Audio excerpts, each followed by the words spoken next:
du ramassage des ordures dans les villes camerounaises? C'est encore une question de cécité managériale. L'ordure, M. Jean-Jacques Zé, c'est une matière première. L'ordure, les ordures ménagères sont une matière première susceptible de générer de l'énergie. Absolument. Ah, maintenant, vous voyez pourquoi je faisais le lien. Ce qu'on appelle aujourd'hui la biomasse. La biomasse. Et à l'Assemblée nationale, il y a d'ailleurs un réseau qui travaille beaucoup sur ces questions, qui a organisé beaucoup de séminaires là-dessus. Les ordures, c'est une source d'énergie. Ça veut dire qu'actuellement, nous considérons les ordures encore comme des déchets, de la manière plus archaïque. Quand même ce serait des déchets. Bon, allons aux solutions. La solution, c'est la décentralisation. Si on avait une bonne politique de décentralisation, toutes les communes seraient dotées des moyens pour gérer leurs ordures. Et c'est ça, une des priorités, c'est celle-là. Vous savez, lorsqu'on réfléchit à gouverner un pays, on se rend compte à quel point beaucoup de choses se tiennent. Monsieur Jean-Jacques Zé, si vous voulez que les gens soient en santé, vous êtes obligé de mettre en place une politique de prévention. Vous ne pouvez pas penser une politique de santé sans mettre en priorité la prévention. La prévention, c'est créer un environnement salubre. Parce que lorsque les gens dorment dans des ordures, ils côtoient donc des rats, côtoient des moustiques et tout ce que vous voulez, et ça les met en bio-insécurité. Et j'en parle parce qu'aujourd'hui même, on adoptait à l'Assemblée nationale la loi sur la biosécurité. Et pendant l'adoption même de cette loi, les discussions ont porté sur les particules infimes, les nanoparticules comme on dit maintenant, et toutes les formes de pollution qu'il peut y avoir à côtoyer les bestiaux, à côtoyer les immondices et tout le reste. Donc, on veut nous faire croire, M. Jean-Jacques Zé, et c'est pour ça que c'est embarrassant, parce que dans une émission comme celle-ci, on doit parler de choses structurantes comme l'énergie. On veut nous faire croire que ramasser les ordures, M. Jean-Jacques Zé, vraiment réfléchissons-y, vous et moi.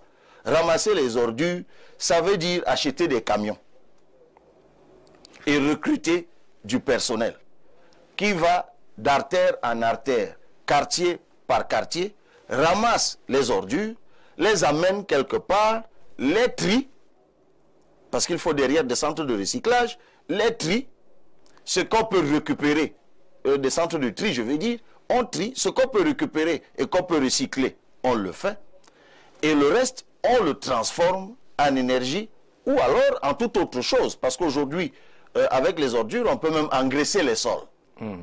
Donc, il y a, j'ai envie de dire, une chaîne de valeur du déchet. Parce que, je vous l'ai dit tout à l'heure, le déchet est une matière première industrielle. Il y en a qui disent que dans ordures, il y a de l'or. Sauf que... Mais ils ont totalement raison. C'est pour ça que je vous parle de cécité managériale.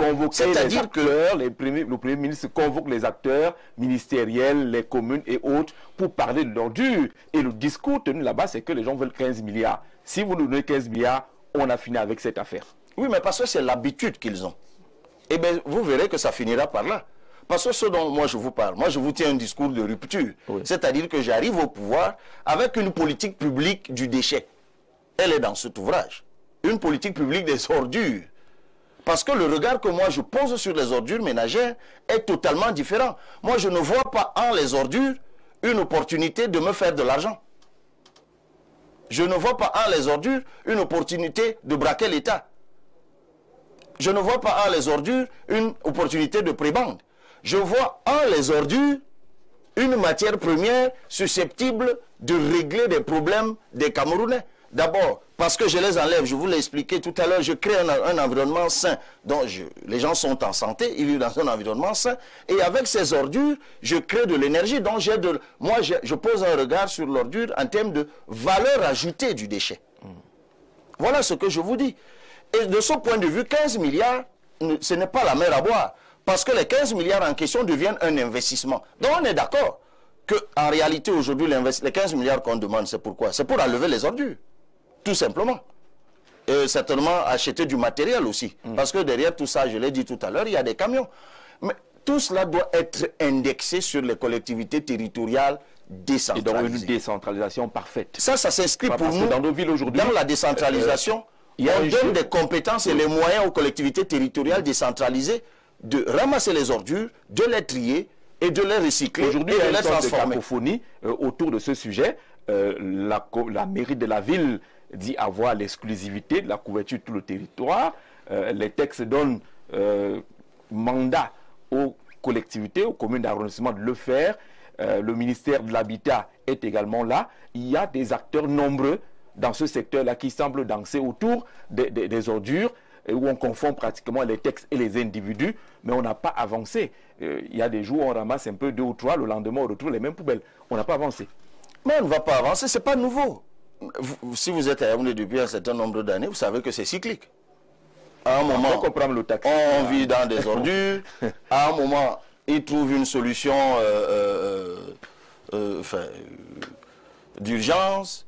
Il y a de l'argent qu'on débloque et puis ils rebelotent. Donc, il faut trouver une solution définitive.